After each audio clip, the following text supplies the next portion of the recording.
Prologue. The Empire of Shadows. What if the deadliest secret in America was hiding in plain sight? Picture this, November 1957.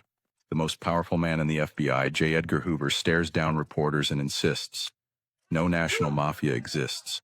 Just isolated crooks, nothing more. But deep in the frozen woods of upstate New York, something unimaginable is brewing. Over 100 of the country's most ruthless killers, extortionists, and kingpins are gathering in secret for one fateful afternoon that could crown a new emperor of crime. One wrong move, one curious glance, and the entire underworld could come crashing down. This is the heart-pounding true story of the Apalachin Meeting, the day a simple barbecue turned into the Mafia's worst nightmare. Hold on tight, because what happened next changed everything forever.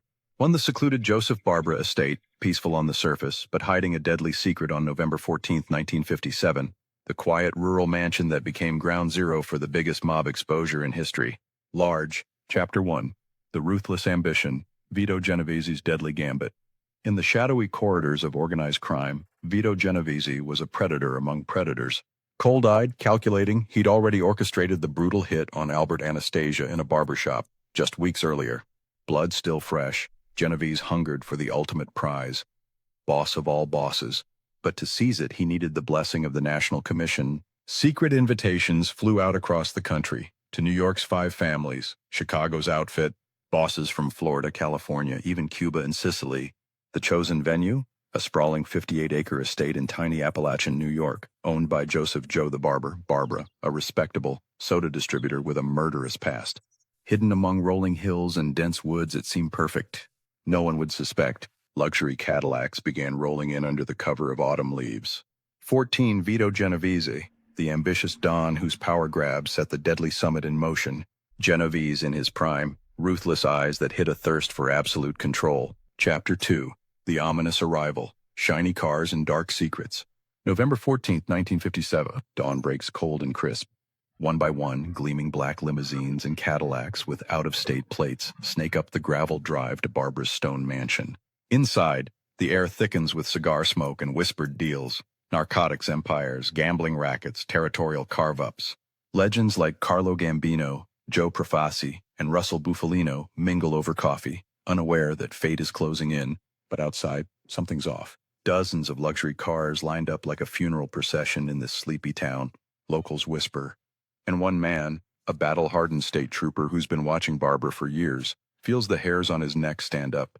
Dozens of luxury Cadillacs parked suspiciously, the first red flag that drew unwanted eyes. An eerie lineup of mobster vehicles outside the quiet estate, too many for a simple visit. The convoy of shadows, cars that scream trouble in a town where nothing ever happened. Chapter 3. The Watchful Eye, One Trooper's Deadly Suspicion. Sergeant Edgar Croswell wasn't buying the sick friend story. He'd tailed Barbara before, knew his ties to Buffalo's crime family. A bad motel check here, massive meat deliveries there, and now this parade of out-of-towners? Croswell quietly calls for backup. He and federal agents park discreetly, scribbling license plates. Heart-pounding, they watch and wait. Inside the house, the meeting intensifies. Genovese lays out his claim. Tensions simmer, but then a lookout spots movement outside. Whispers turn to alarms. Cops! The word rips through the room like a gunshot. Chapter 4. Pandemonium Unleashed. The Great Escape turns to nightmare. Chaos explodes. Suits and ties fly as over 100 hardened mobsters, men who'd ordered countless hits, panic like cornered animals. Doors burst open. Some pile into cars, tires screeching toward roadblocks. Others bolt into the thorny woods, expensive Italian shoes sinking in mud, $1,000 coats shredded by branches. Imagine it. Powerful dons scrambling through barbed wire, hiding in barns, panting in ditches. Troopers swarm the estate, rounding up 58 stunned bosses with wads of cash spilling from pockets. The air echoes with curses and sirens. Dozens vanish into the wilderness, but the secret is out.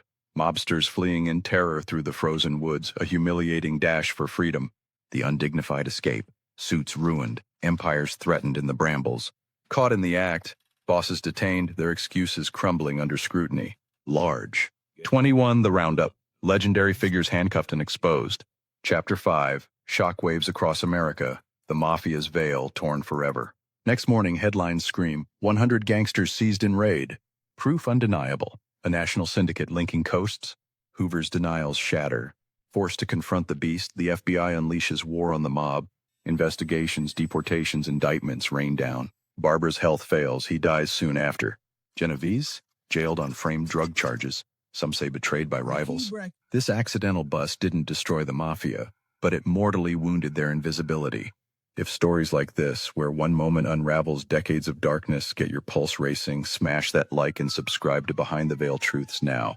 We've uncovered hundreds more buried secrets waiting for you. Epilogue. The lingering whisper. Accident or betrayal? Was it really dumb luck? Or did a rival tip off the cops to sabotage Genovese's coronation? What forbidden alliances were seconds from being sealed? The Apalachin raid exposed the monster, but shadows linger, hinting at even deeper conspiracies. Dive into our channel's archive of forbidden histories, old classics, and brand new bombshells. Hit subscribe to Behind the Veil Truths, turn on notifications, and comment below. What hidden scandal should we expose next? The truth is darker and closer than you think.